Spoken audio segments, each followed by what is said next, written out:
Sudan is the world's worst hunger crisis, and it is being ignored. Go to Sudan. Oh, they got contact to the Red Sea. Oh, Sudan's the one in like this region. I think is gold rich. I want to say, and this region is in continuous war. Like, this is the area you see Al Fashir, where you see like the horrible videos coming out um of people being killed. Uh, so this region is like ravaged by war, and you have a lot of people that are migrating this way towards the capital of Khartoum.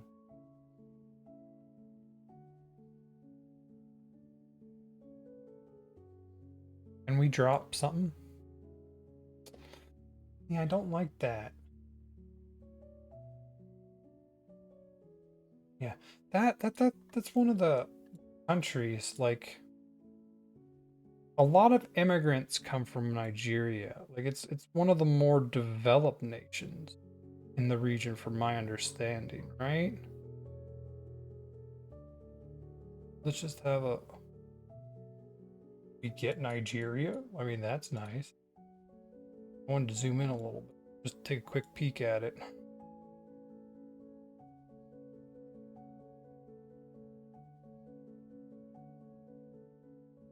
Can I go over here? Goats!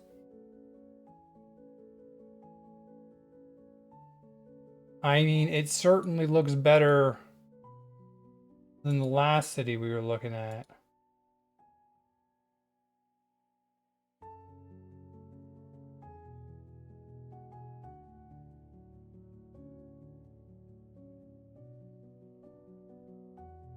And the vehicles look decent. The roads definitely need some work, but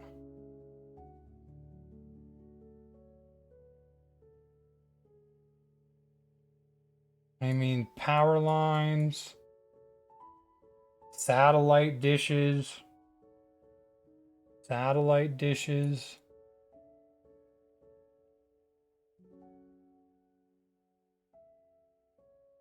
I want to look that up because whenever you hear about immigration from Africa, it's always Nigeria or South Africa. Those two. Anyway, I'm getting off topic. We were looking at Sudan. I don't know if these dots will help show us it.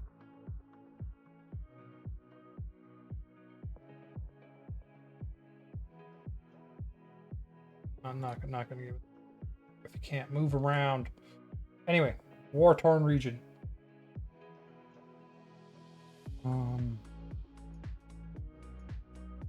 Nearly 20 million people across Sudan. 2 out of 5 Sudanese are facing acute hunger, with over 800,000 children at risk of severe malnutrition in 2026. UN agencies warn on May 15th more than 135,000 people are already living in catastrophic conditions, facing extreme food shortages and heightened risk of death. The issue is the active war. It makes it really hard to get aid into the region when there's an active war, and especially like how deep into the continent that a lot of this is happening in. Like, it's a lot easier to support a region by an ocean because it's easy to get ships. It's really hard to get that far inland. Port.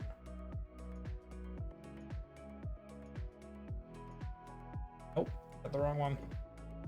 Sudan's 2026 humanitarian response plan requires 2.9 billion and has so far received only 5.5% of necessary funding.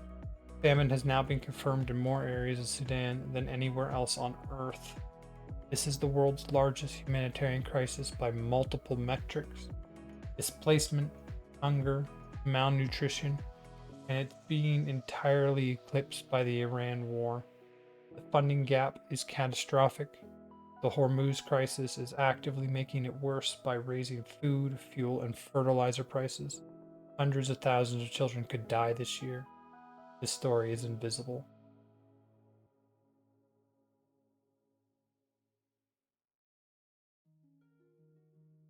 And hunger. If we can find some. Sudan's hunger crisis.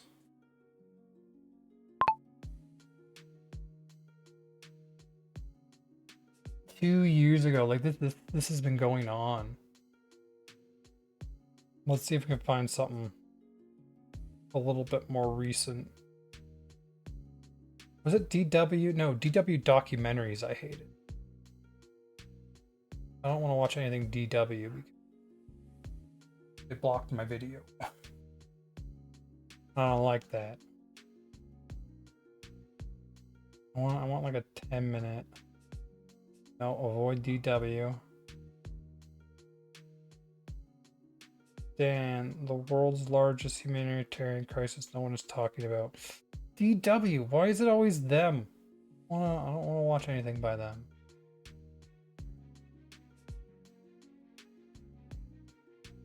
Al Jazeera.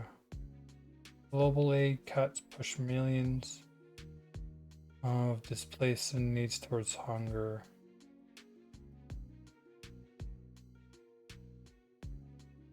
South Sudan, yeah, that's what I was saying. That bottom part. 14 years ago. 4 months ago. Okay, that one's fine.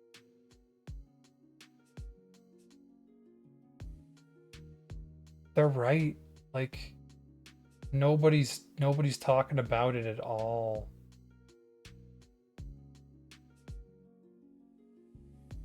What's causing South Sudan's hunger crisis? Now this. Okay. Let's watch this. How old is this? Oh gosh, that's not, These people not even recent. We'll watch this one. Global aid cut push millions of displaced sudden needs towards hunger. fled El Fashir in Darfur, escaping airstrikes and armed fighters. Like the hunger crisis in Sudan, it looks like it's been going on for 14 years. You're finding videos from that old ago. I mean, like, I'm guessing that's why it goes so untalked about, right? As soon as, like, it's become a consistent thing. Like, the Iran war was really big to talk about in the beginning, and now, you know, it's just kind of become a staple.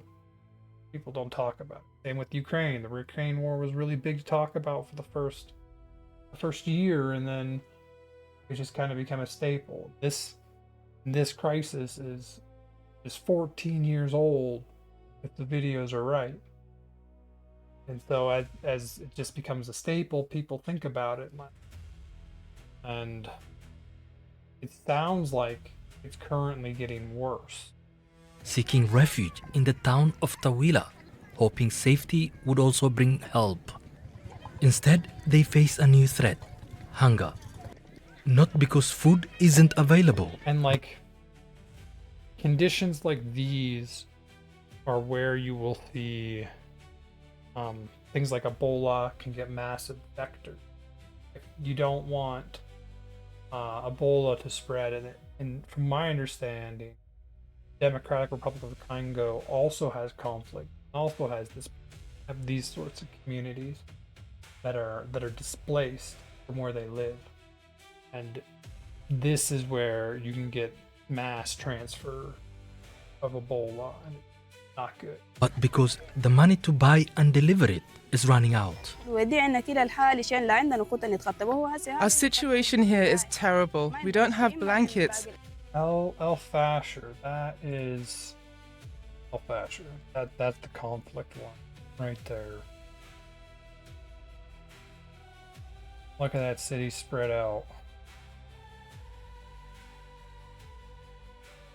A desert city too.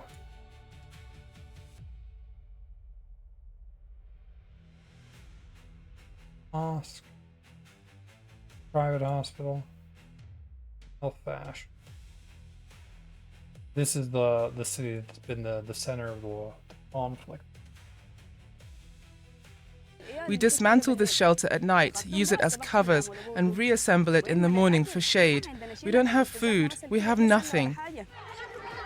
Aid groups say recent cuts in funding by major donors like the US have forced them to scale back or shut down their operations across Sudan. Food rations have been slashed, medical supplies are being rationed, and in some areas, life-saving programs have been stopped altogether. Sudan's conflict has created the largest displacement crisis in the world. More than 10 million people have been forced from their homes. The United Nations 10 says million. over half the population now depends on humanitarian assistance to survive.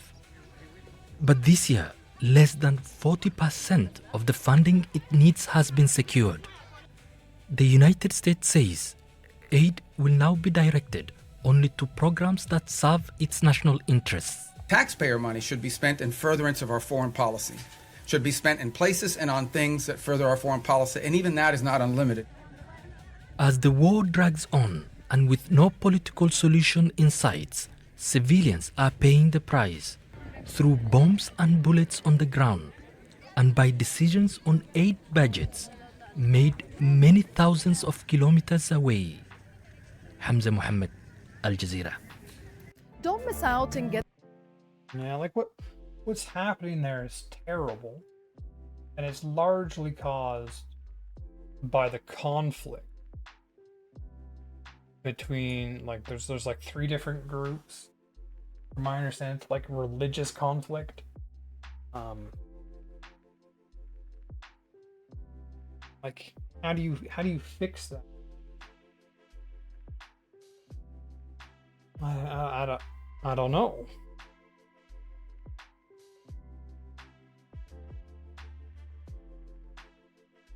Let's try. Where are we? Okay. What's causing the hunger issue in Sudan? What's the state of the conflict in the country?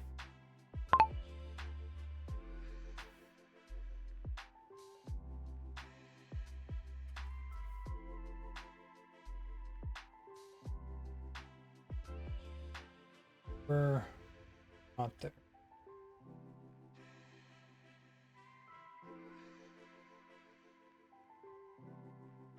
Ebola. Okay. Upcoming events. Talked about all those. Underreported. Sudan hunger crisis. We'll read a little bit more about that. Let's go through the other two real quick. Canada's Foreign Service restructuring quietly hollows out diplomatic capacity. Oh, we heard about this. While reported briefly, the structural reality of Canada's Foreign Service cuts have received almost no sustained analytical attention. Cuts are disproportionately hitting positions based abroad rather than in Ottawa headquarters, meaning Canada is getting precisely the frontline diplomatic capacity as it pursues trade diversification, Ukraine support, and USCM. We read about that one a little up above. UN AI governance dialogue launched in Geneva. Ooh. The UN Global Dialogue on AI Governance is set to hold its first full meeting in Geneva in July 2026, bringing together all 193 UN state members, private sector, civil society, and academia. Parallel independent international scientific panel on AI, co-chaired by Filipino journalist Maria Reza and AI pioneer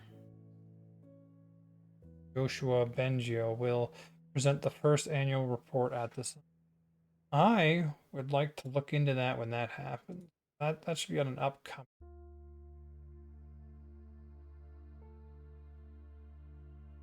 Because I personally feel like there should be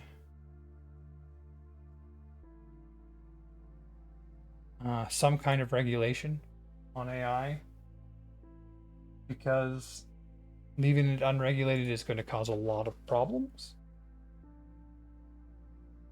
Like even here in Canada, we're looking at putting limits on allowing children to access AI chatbots. Just like there's places looking at the Australia started it with the social media ban. There are places in Canada that are looking at the social media ban, and they also want to add in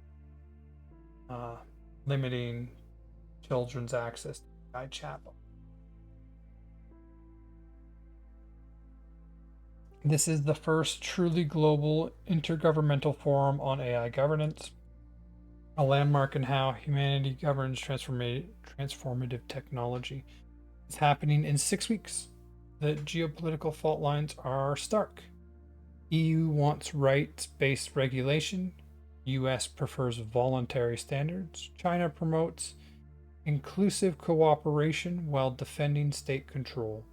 Canada has a real stake in shaping these norms, and almost no one is covering it. Well, I will definitely talk about it when it comes up. Okay, so I'm going to go a little deeper on the hunger issue in Sudan and see why it's an issue now. This is one of the most devastating and underreported crises in the world right now. Here's a thorough breakdown. Sudan, the conflict and the hunger crisis explain. How the war started. The conflict traces back to Sudan's failed democratic transition. After decades of dictatorship under Omar al-Bashir, a popular uprising ousted him in 2019. What followed was meant to be a transition to civilian rule, but the military never really let go. The Sudan civil war began on April 15, 2023, when fighting erupted between the Sudanese armed forces and the military rapid support forces in Khartoum. So the Sudanese armed forces sounds like the rebellion group, right? And the rapid support forces, because Khartoum's the capital, guessing that's the military government.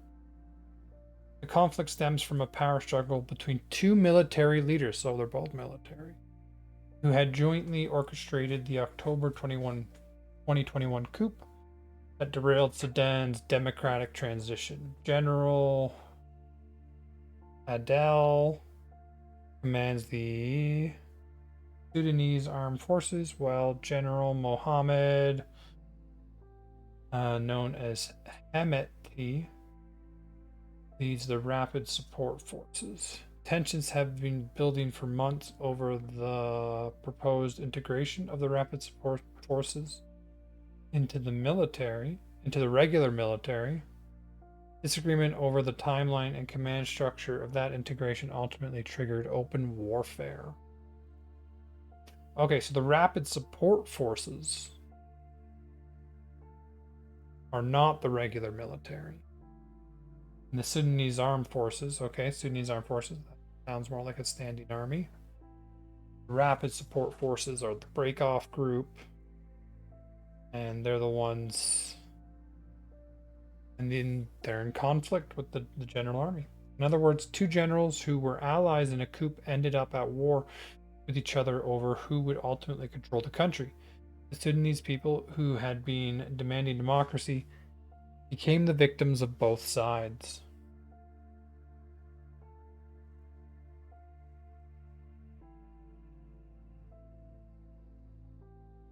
Who are the rapid support forces?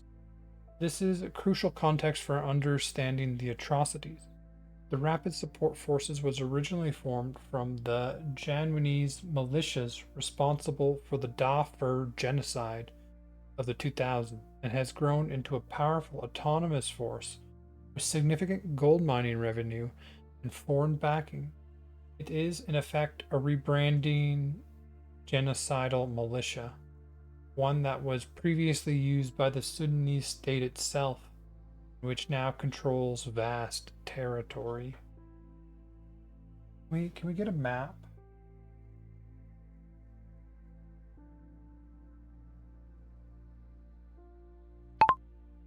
Sudan map. Who controls what?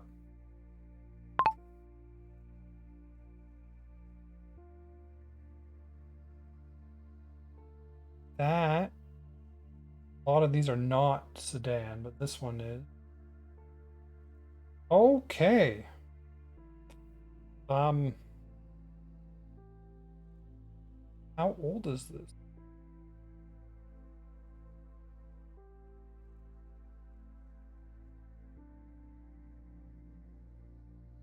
Get more information. Okay, this looks 2025. Have a look. So the orange, the dark orange, is the Rapid Support Forces and Allies. And you can see El Fasher, literally 3 colors. 3 different groups control that city. Khartoum is split. Government and the... What's the other one? Sudanese Armed Forces. So the black in this darker area is the Sudanese Armed Forces. This orange color is mixed or unclear who controls it. No. The Rapid Support Forces are orange, black, and the darker area here is the Sudanese Armed Forces. And they say they split Khartoum. And this other area is unclear. And there's a couple other groups that apparently are breaking away. This looks like a mess. This looks like a mess. This is open and active civil war. That is very not good. And this started in 2023.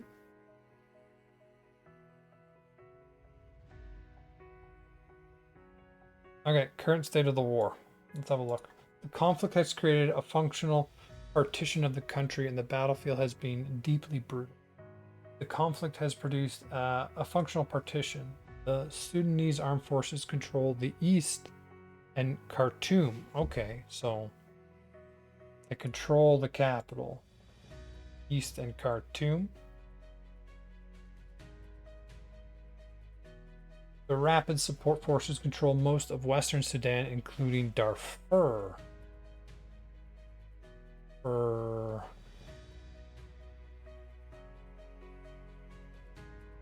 it was going to be that one, but I don't see Darfur. Maybe it's northern Darfur. It's a region. That's likely the Darfur, central Darfur, southern Darfur. Okay, that one's a region.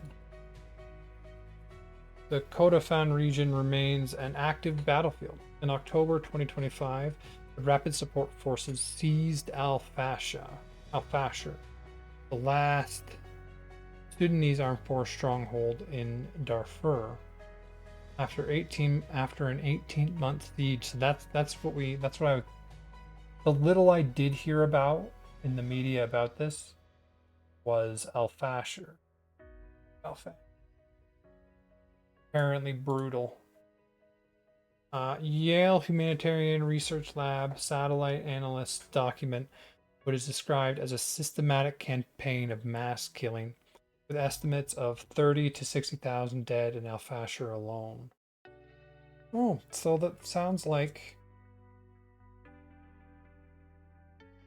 How many did Iran kill of their own people? Like, what was the final number? I think it was somewhere around there, right? The lower end of this estimate. Usually, these are undercounts that you see. But yeah, and this is in one city. They massacred as many as they killed in all of Iran during their protests. The fall of Al Fasher was a turning point, and what happened there was horrific. The UN Humanitarian Rights Office documented more than 6,000 killings in the first 3 days of the RSF, Rapid Support Forces, offensive on Al Fashir. So the Rapid Support Forces were the group that is like, they were known for being like humanitarianly horrible. How did they put it? Like they were known for being genocide, responsible for genocide.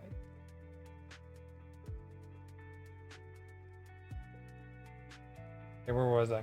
Following 18 months of a suspended siege, the report assessed that at least 4,400 people were killed within Al Fashir in those few days, and over 1,600 others along exit routes as they fled.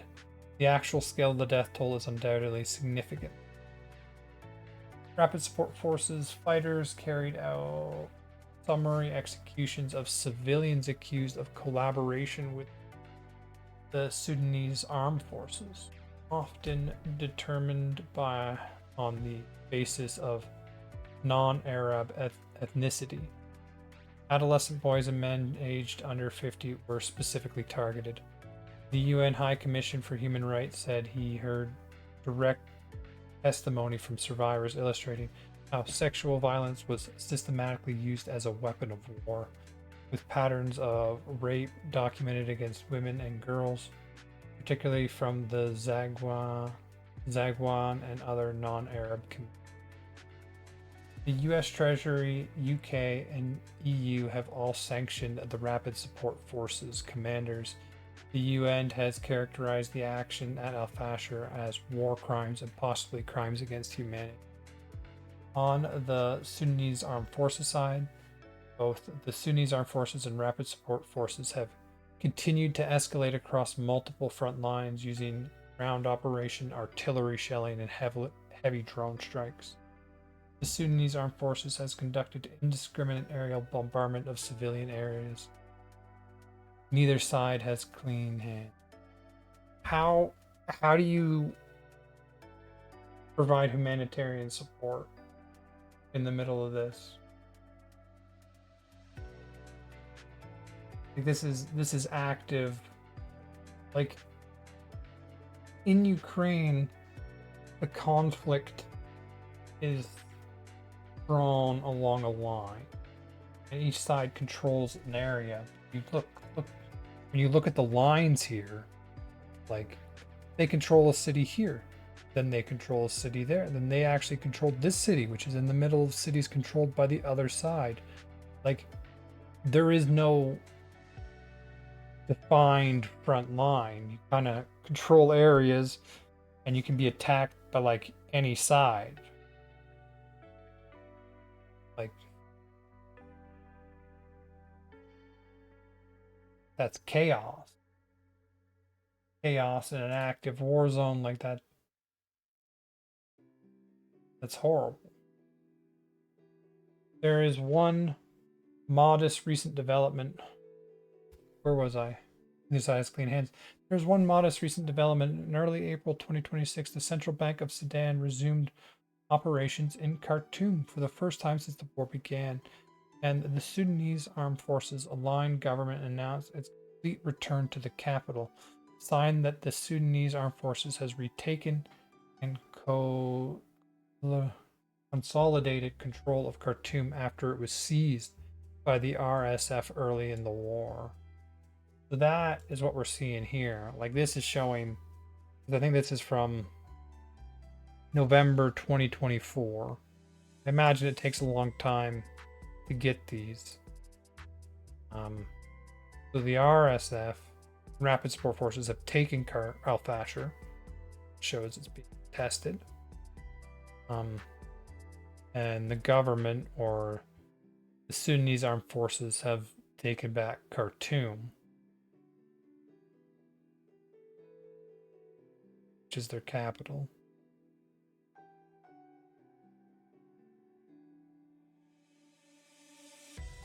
Why is there a famine?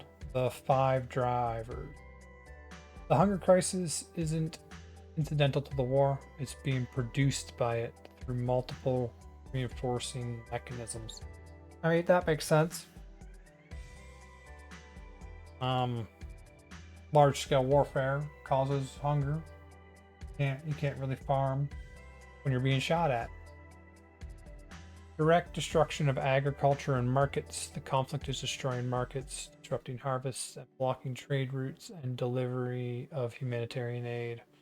More than 33 million people, over half of Sudan's population, depends on aid to survive. To mass displacement, breaking down food systems. Sudan is experiencing the world's largest displacement crisis. Nearly 14 million people have fled their homes, more than 9 million within the country, 4 million to neighboring countries, such as Chad and South Sudan.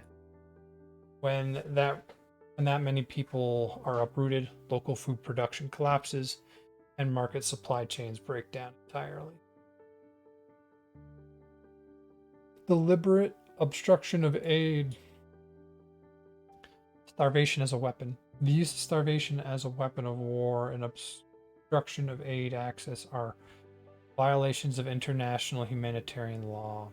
The Rapid Support Forces in particular has used siege, most notably the 18-month siege of Al-Fashir, to deliberately cut off food and humanitarian access to civilian populations. In some areas, humanitarian teams cannot even enter.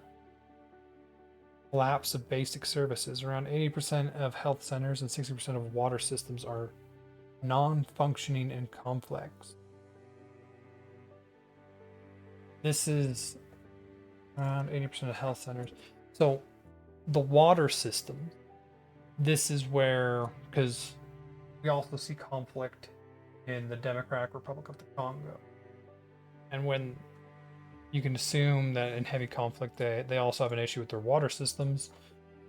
When you have a problem with water system is when things like Ebola can spread, are not functioning in conflict zones. Without functioning healthcare, malnutrition becomes lethal far faster. About 80% of Sudan's 1,460 community kitchens, which once provided fresh meals to millions, have closed due to funding shortages. 5. Catastrophic underfunding of the international response. The humanitarian response plan for Sudan in 2026, which needs $2.9 billion, has so far received only 5.5% of the necessary funds. UN agencies and partners aim to reach 4.8 million people each month, but only around 3.1 million people receive assistance in February. U.S. foreign aid cuts under the Trump administration compounded this. CARE documented the closure of community kitchens, suspended of clash assistance programs directly tied to funding reductions. And there are more factors. Sudan's hunger crisis risks being compounded by the escalation of the conflict in the Middle East. Disruptions in the Red Sea are devastating critical imports, driving up the cost of food, fuel, and fertilizer. The Iran war's chokehold on global energy markets is actively worsening one of the world's worst famines. Like when you see a cut in fertilizer like this, it's not just this. Like, you don't oil, you'll feel faster than you will feel the effects from fertilizer, because fertilizer is like part of a growing season. It's like a long-term plan. It's gonna be like a whole year before you really feel the effects of the fertilizer shortage, which means food costs are going to go higher, and food costs go higher, it's going to be those at risk of famine that are going to feel it the worst. And so that's just another effect of the war in Iran and the blockade there. Well, Iran shutting down the Strait of Hormuz. The scale and numbers. People facing acute food insecurity, 19.5 million. 2 in 5 Sudanese. People in emergency hunger, phase 4, 5+ million. People in catastrophic conditions, 135,000.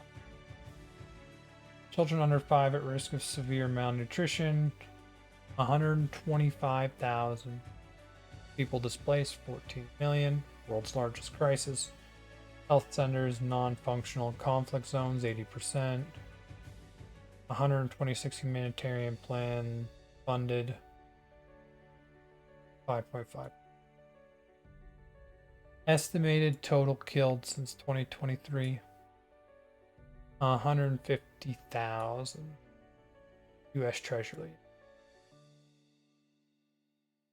Why is nobody talking about it? A few reasons. The Iran war has consumed visually all geopolitical oxygen. Sudan has no oil, wealth, or strategic importance that captures great powers' attention the way Ukraine or the Middle East does. The rapid support forces have actively blocked journalism from accessing the worst affected areas, and the famine is unfolding slowly. It doesn't have a single dramatic moment that breaks through the news cycle the way a missile strike does. As one aid worker put it, Sudan is becoming an invisible crisis, which is why we need to continue echoing the message and sharing the horrors of the current situation on the ground. It's more than just the number. So, things look to be going from bad to worse in Sudan, as two groups are fighting: the Rapid Support Forces and the Sudanese Armed Forces. It sounds like both of them are bad, but it sounds like the Rapid Support Forces are actively committing a genocide and just murdering people. So that is not good. And by this map, there's even other groups in the conflict. I mean, it talks about the U.S. pulling back aid, and in my opinion, a country is not required to give aid another struggling country. It's a good thing. It's a nice thing to do. Certainly, if you have, certainly if you're a wealthy country. But in the end, I see it as this is a decision that the country itself gets. You're not required to provide aid.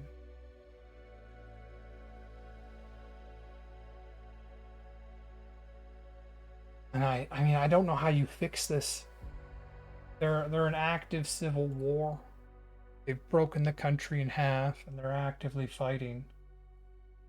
It's very hard to provide humanitarian aid in that situation.